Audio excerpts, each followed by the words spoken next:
Program reforma agraria merupakan upaya pemerintah untuk mengurangi ketimpangan antara masyarakat dengan tanah dan ruang.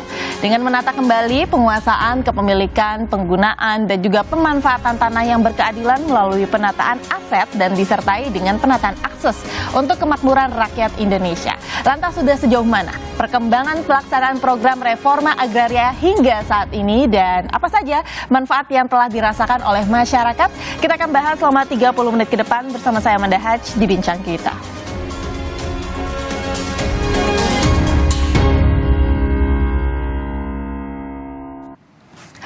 Baik, dan untuk membahasnya hari ini sudah hadir narasumber saya yaitu Wakil Menteri Agraria dan Tata Ruang, Wakil Kepala Badan Pertanahan Nasional, Bapak Raja Juli Antoni PhD. Halo Pak Raja. Halo, selamat pagi. Selamat pagi, apa kabar, sehat? Alhamdulillah sehat. Alhamdulillah sehat. Nah Pak Raja, ini kita bicara mengenai reforma agraria yang memang sudah berjalan ya di pemerintahan. Tapi mungkin masih banyak masyarakat yang belum tahu sebenarnya reforma agraria itu sendiri itu apa. Mungkin bisa dijelaskan sedikit mengenai reforma agraria ini.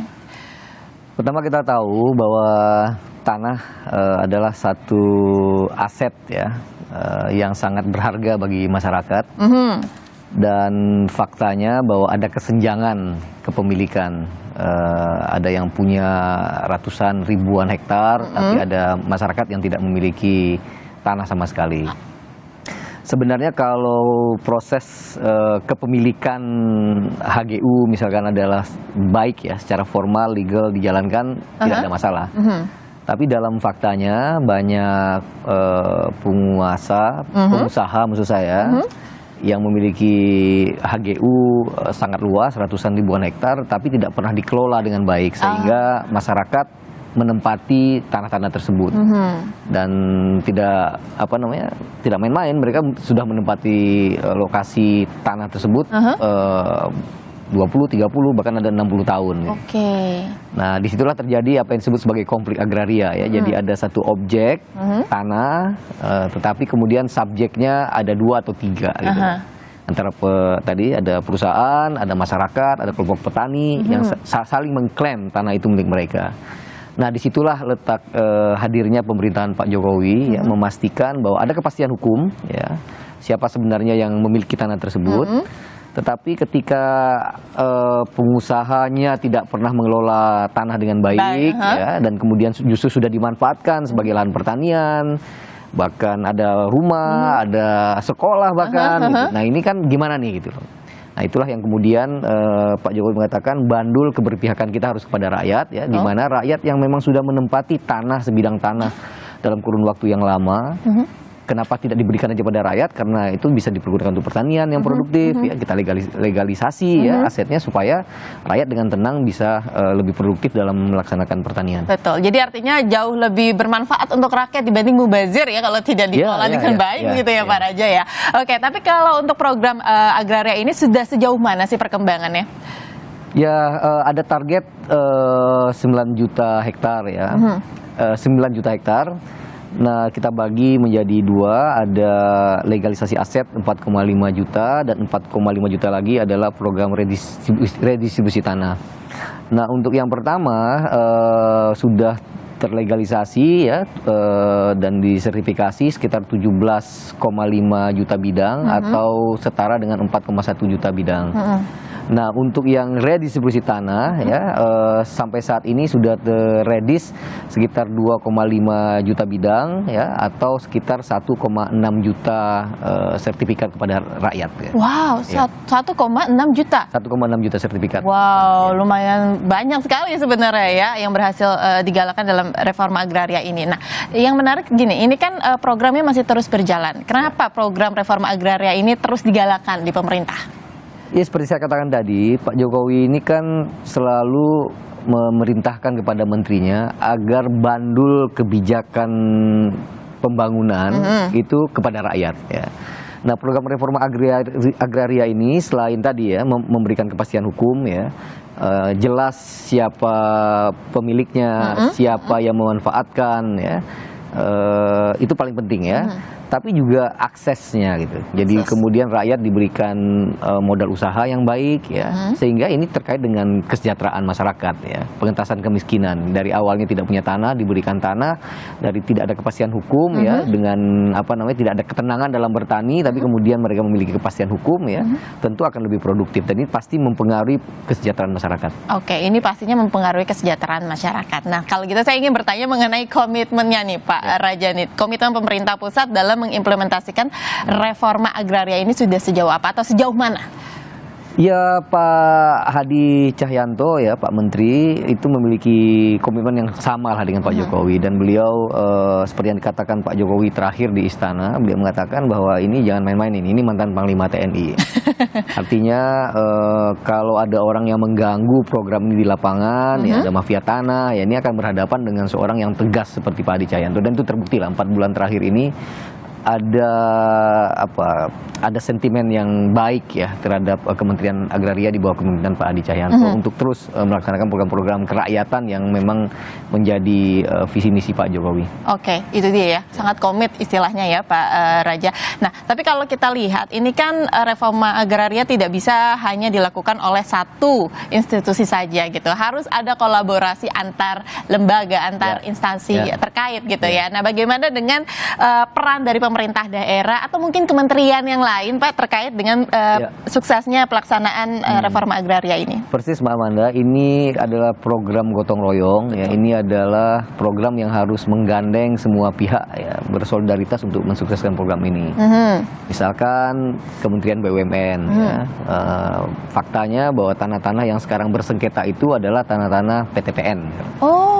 Kemudian pihak swasta ya, yang memiliki HGU yang tidak terkelola dengan baik ya, yang ex-HGU ya, itu juga artinya ada pihak swasta yang dilibatkan. Kemudian juga dengan Kementerian KLHK ya, kalau tanahnya objek toranya tanah objek reforma agraria ada di kawasan hutan, ya maka harus berkolaborasi dengan KLHK untuk dilakukan pelepasan kawasan sehingga nanti kami bisa lakukan program redis. Jadi ini memang kerja gotong royong ya, dan prestasi adalah prestasi bersama dari pihak-pihak memang terkait itu.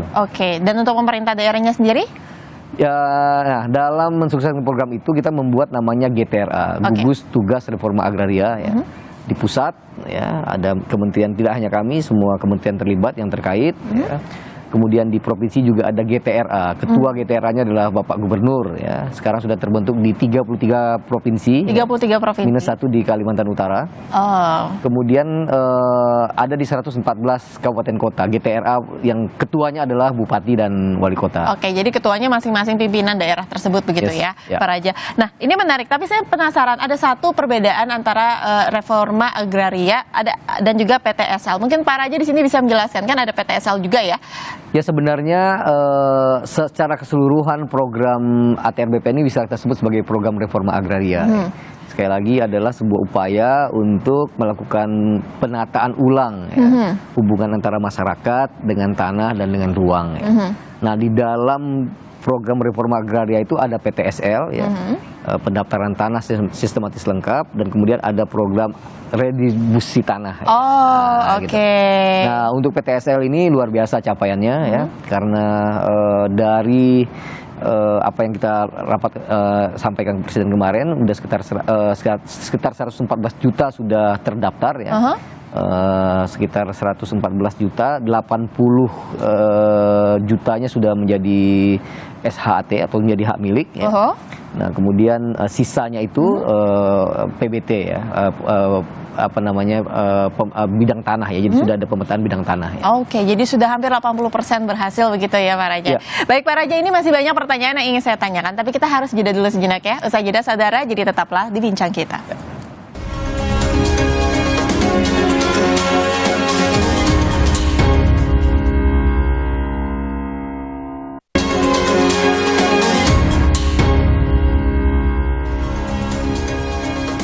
Kembali lagi di Bincang Kita saudara, dan masih bersama dengan Wakil Menteri Agraria dan Tata Ruang dan Wakil Kepala Badan Pertanahan Nasional Bapak Raja Juli Antoni PhD. Nah, tadi kita sudah membahas ya secara umum mengenai reforma agraria itu Pak Raja. Tapi mungkin di sini yang perlu digarisbawahi ketika ada reforma, ketika proses reforma agraria ini dilaksanakan, biasanya akan ada, ini kan untuk menyelesaikan konflik, terutama di LPRA ini. Nah, ini bisa dijelaskan Pak Raja mengenai apa sebenarnya yang dimaksud dengan lokasi prioritas reforma agraria itu? Ya, seperti saya katakan tadi, tanah ini adalah sesuatu yang kerap menjadi titik tengkar di tengah masyarakat ya. Ya, karena ini adalah aset ya, di mana disitulah livelihood masyarakat terpenuhi. Tapi juga kadang-kadang itu terkait dengan dignity ya, harga diri masyarakat. Nah, LPRA itu adalah salah satu ruang yang diberikan oleh pemerintah ya.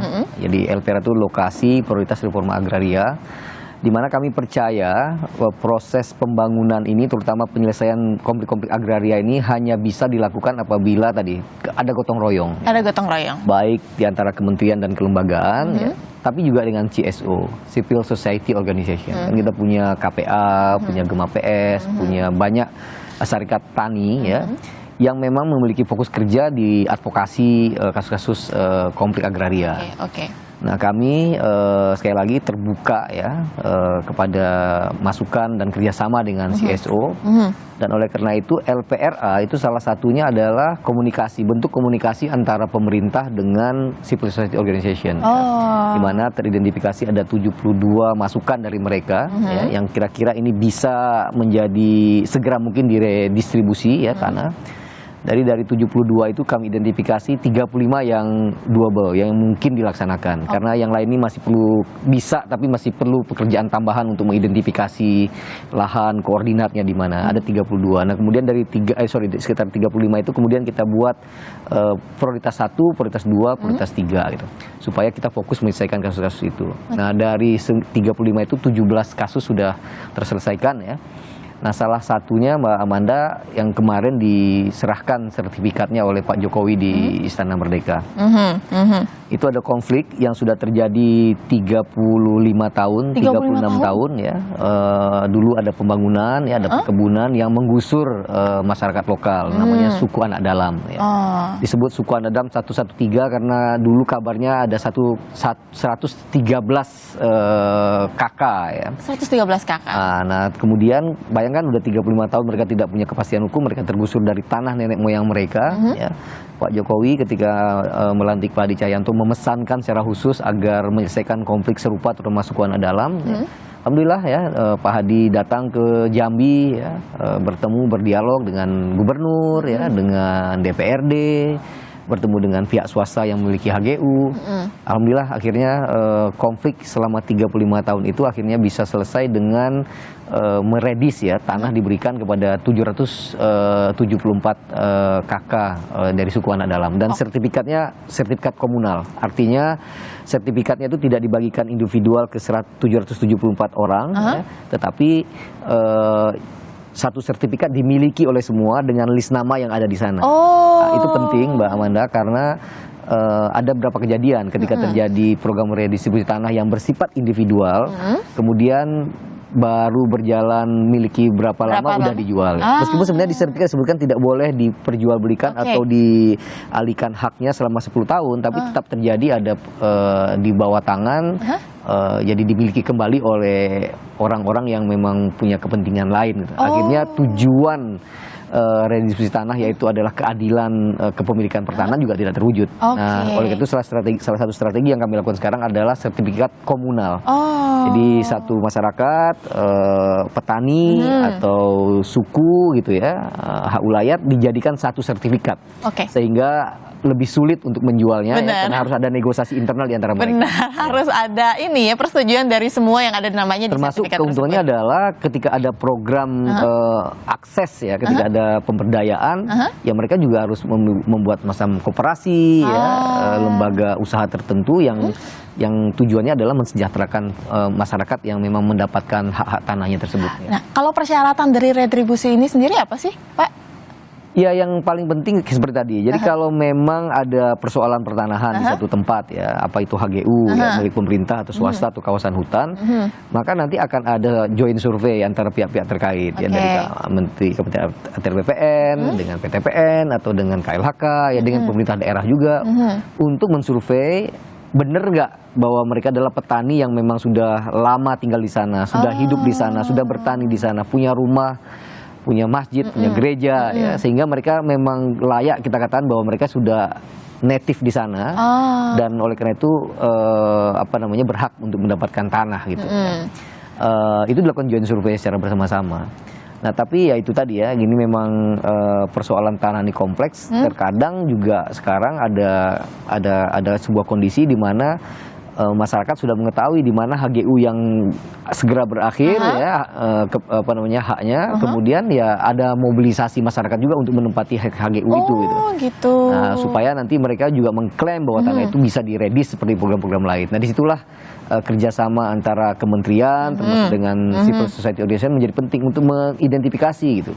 Apakah benar mereka adalah petani yang memang mempunyai hak, sudah lama layak, gitu ya, tinggal lama di sana, istilahnya ya, atau gimana gitu. Disitulah tantangan ya, challenge sekaligus opportunity kita untuk memang bekerja lebih baik lagi. Oke, jadi memang benar-benar dibutuhkan survei mendalam juga ya, Pak Raja untuk bisa menentukan apakah mereka ini layak atau tidak mendapatkan hal itu. Nah, kalau untuk tadi kan sudah dijelaskan atau diceritakan sedikit mengenai kisah sukses sebenarnya ya yang dari reforma agraria ini. Tapi ada lagi nggak sih Pak cerita mungkin beberapa kisah sukses reforma agraria yang akhirnya masyarakat ini bisa menerima sertifikat retribusi tanah pasca penyelesaian konflik? Ya, beberapa bulan yang lalu saya dan Pak Menteri juga menghadiri sebuah acara penyerahan sertifikat tanah di Ongkau di Minahasa Selatan. Ini satu konflik yang sudah terjadi 30 tahun juga ya antara HGU swasta ya dengan masyarakat petani yang didampingi oleh KPA. Ada terjadi dispute, ada sampai pertengkaran bersifat fisik ya. Tapi sekali lagi dengan kerjasama antara civil society organization dengan teman-teman TRBPN di Minahasa Selatan ya dengan Pak Kakanwil, termasuk dengan provinsi, dengan pemerintah daerah, akhirnya kita juga berhasil mendistribusikan tanah ya ke masyarakat sana sekitar 613 KK ya yang mendapatkan hak mereka untuk bertani secara baik di sana. Ada juga kasus misalkan di Sumber Kelampok Bali ya. Di Bali ya ini Bali, ya. Itu malah konfliknya sudah terjadi 60 tahun ya. 60 tahun ya, Pak? 60 tahun, jadi ada klaim kepemilikan pemerintah daerah, tapi mereka juga merasa sudah ada di sana lama, ya sudah betul-betul menjadi perkampungan yang definitif ya. Ada infrastrukturnya ada segala macam. Tapi alhamdulillah sekali lagi dengan kerja keras kita bisa meyakinkan semua stakeholder bahwa meredistribusi tanah ini adalah hal yang terbaik untuk kesejahteraan masyarakat. Itu ada 1.613 sertifikat yang kami bagikan di di Sumber Kelampok di Bali. Jadi itu tapi sertifikatnya bukan sertifikat komunal ya? Itu tidak ya. Itu bagian dari negosiasi yang kita lakukan ya dengan masyarakat ya. Itu sertifikat bersifat individual, tapi sekali lagi di sana ditulis bahwa tidak boleh ada peralihan hak selama 10 tahun. Nah, itu selain syaratnya itu, apalagi syarat untuk bisa mendapatkan sertifikat dari retribusi tanah? Redistribusi. Ya itu tadi harus kita masyarakat mengajukan ya mana bidang tanah yang memang layak diredis itu, kemudian kita punya kriteria tadi misalkan betul nggak bahwa masyarakat itu betul-betul sudah tinggal di sana, udah bertani di sana, udah memiliki rumah di sana ya, bahkan tadi ada klaim historis apa yang memang bisa membuktikan mereka sudah ada di sana. Jadi tidak serampangan bahwa ada tanah kosong yang kemudian diduduki dan kemudian itu bisa diredis ya. Tapi sekali lagi ini adalah sebuah pekerjaan yang sangat detail ya. Tadi kuncinya adalah memberikan keadilan dan kepastian hukum dan meningkatkan kesejahteraan pada masyarakat. Jadi kalau untuk ready sendiri itu tidak boleh dijual dan harus ditempati. Ya harus dimanfaatkan. Harus dimanfaatkan semaksimum mungkin gitu. Oke. Nah, Pak, kalau bicara mengenai tadi kan kita bicara mengenai kesulitan ya. Bapak sempat menjelaskan sedikit bahwa ada tantangan tersendiri yaitu untuk survei karena memang ada beberapa oknum atau organisasi tertentu, mungkin ada beberapa kelompok yang memanfaatkan ya HGU yang sudah mau habis ya, mengambil kesempatan dalam kesempitan istilahnya gitu ya. Nah, tapi hambatan-hambatan lain ada nggak sih? Hambatan lain ya seperti yang sering disindir dan ditegaskan oleh Pak Jokowi agar tidak ada ego sektoral di antara kementerian dan kelembagaan. Nah, ini yang terus kami berdiskusi, ya, bertemu ya, dengan kelompok-kelompok kepentingan ini ya, stakeholders ini untuk memastikan sekali lagi program, apalagi program yang sudah diputuskan Pak Jokowi di ratas ya, agar jangan diinterpretasikan lagi tapi dieksekusi dan dicoba difasilitasi ya, supaya justified dari segi hukum legal ya, tapi juga ujungnya ya rakyat dapat memiliki aset dan akses ya, untuk kesejahteraan mereka terjadi. Ada kasus misalkan sekarang sedang ditangani di Sumatera Utara, ada Saimin Cirim dengan tetangganya itu, satu lagi ada juga tanah di Blitar ya yang memiliki karakteristik yang sama. Nah, misalkan apa yang dilakukan oleh Pak Menteri adalah karena ini adalah ex PTPN ya yang di Simalingkar dan Saimin Cirim itu, ya kami mengundang pihak-pihak terkait, yaitu pihak PTPN ya, kemudian mengajak dari Kementerian BUMN, kemudian karena ini terhitung sebagai aset negara kami juga ajak DJKN ya, Departemen Keuangan ya. Diapain ini tanah ini gitu. Harus ada pelepasan hak ya, artinya bahwa ini tidak lagi milik pemerintah, tidak lagi milik negara, karena harus ada penghapusan buku atau ada pengurangan modal negara di sana ya, atau ada skema-skema lain yang sekarang coba kita bicarakan, misalkan bahwa tanahnya tetap milik PTPN ya, menjadi APL ya, hak penggunaan lain dimiliki APR, tapi di atasnya diberikan hak kepada masyarakat. Misalkan berupa HGB kalau mereka punya bangunan, atau hak pakai kepada masyarakat gitu, sehingga mereka bisa tetap bertani ya, berjangka 20-30 tahun, tapi juga bisa diperpanjang selama peruntukannya, pemanfaatannya masih sesuai dengan apa yang disepakati secara bersama. Oke, wow, ini menarik sekali perbincangannya Pak Raja. Tapi selagi-lagi saya harus jeda dulu sejenak ya. Usai jeda saudara, jadi jangan kemana-mana, tetaplah di Bincang Kita.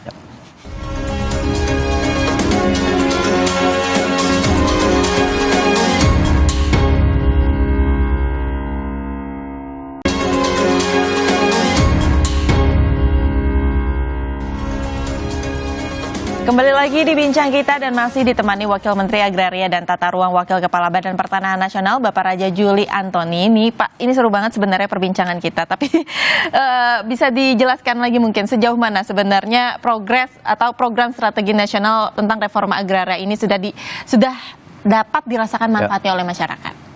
Ya, pertama sekali lagi perintah dari Pak Jokowinya clear ya, bahwa kementerian kami ATR BPN dengan kementerian-kementerian lain ya harus mengimplementasikan, ya harus menyelesaikan program reforma agraria yang dicanangkan oleh Pak Jokowi. Kalau PTSL Mbak, program pendaftaran tanah masih lengkap, ini masih challenging ya, tetapi rasanya mekanismenya sudah terbentuk ya.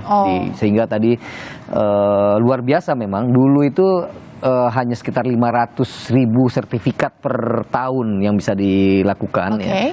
Tapi di zaman Pak Jokowi ini sekarang kita bisa mensertifikasi sekitar 7 juta sampai 8 juta. Wow, itu berlipat-lipat ya. Jadi bayangkan kalau misalkan dulu ya di tahun Pak Jokowi jadi itu cuman ada 400 dari total tanah 126 juta bidang tanah itu hanya 40 juta bidang tanah yang tersertifikasi ya.